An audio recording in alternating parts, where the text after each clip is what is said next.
Hello student, आज हमारा doubt है the space between the plates of a parallel plate capacitor is completely filled in two ways. In the first case, it is filled with a slab of dielectric constant K. In the second case, it is filled with two slabs of equal thickness and dielectric constant K1 and K2, respectively, as shown in figure. The capacitance of the capacitor is same in the two cases. Obtain the relationship between K1 and K2. इस question में क्या कहा है कि हमारे पास parallel plate capacitor के बीच में जो स्पेस होती है उसको हम फील्ड कर सकते हैं टू वेज से.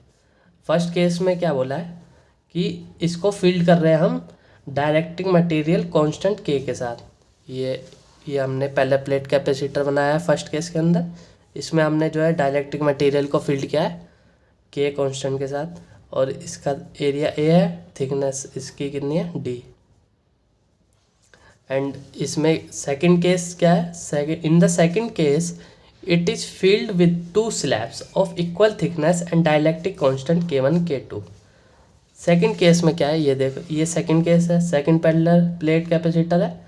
इसमें टू स्लैब में जो है डायलेक्ट्रिक मटेरियल को हमने फील्ड किया है जिसका कांस्टेंट है K1 एंड K2 और इक्वल थिकनेस पे जो है इसको फील्ड किया हुआ है और एरिया इसका ए दिया है.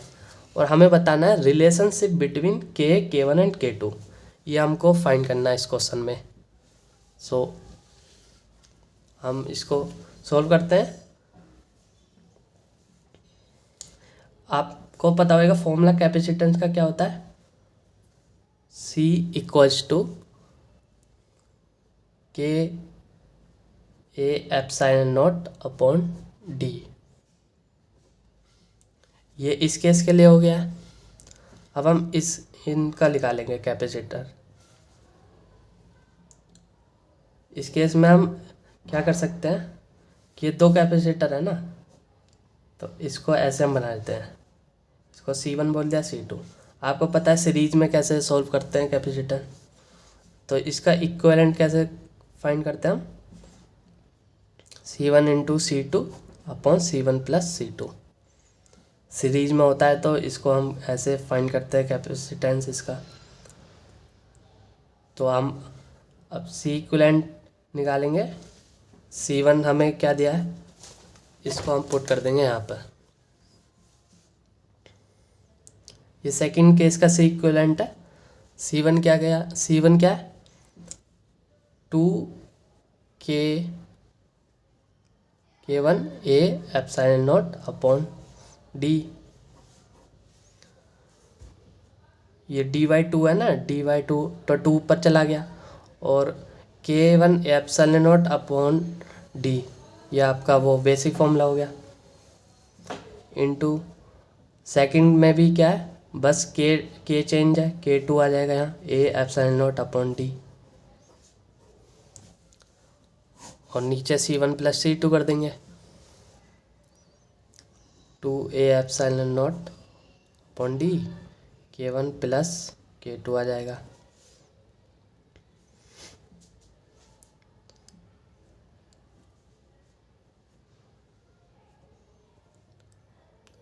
सो इसमें क्या कैंसिल हो रहा है, एक तो 2 कैंसिल हो रहा है,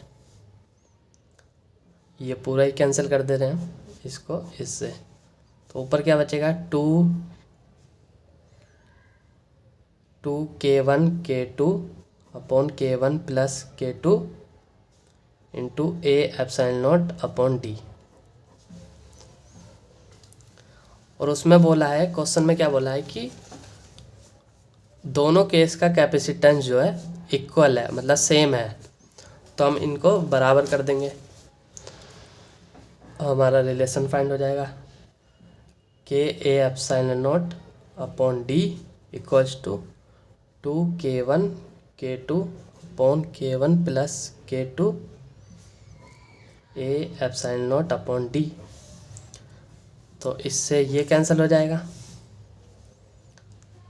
तो रिलेशन क्या आ जाएगा, K is equal to 2K1 K2 upon K1 plus K2. यही बताना था हमें इन तीनों के बीच में क्या रिलेशन है.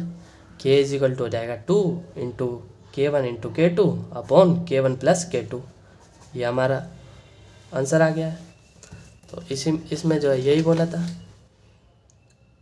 बस आपको इसमें फॉर्मूला पता होना चाहिए, ये आपको फॉर्मूला पता होगा, आपने पढ़ा होगा आपने, तो ये आपको पता होगा तो इस क्वेश्चन को बहुत अच्छे से सोल्व कर पाएंगे। तो थैंक यू, इस क्वेश्चन में इतना ही।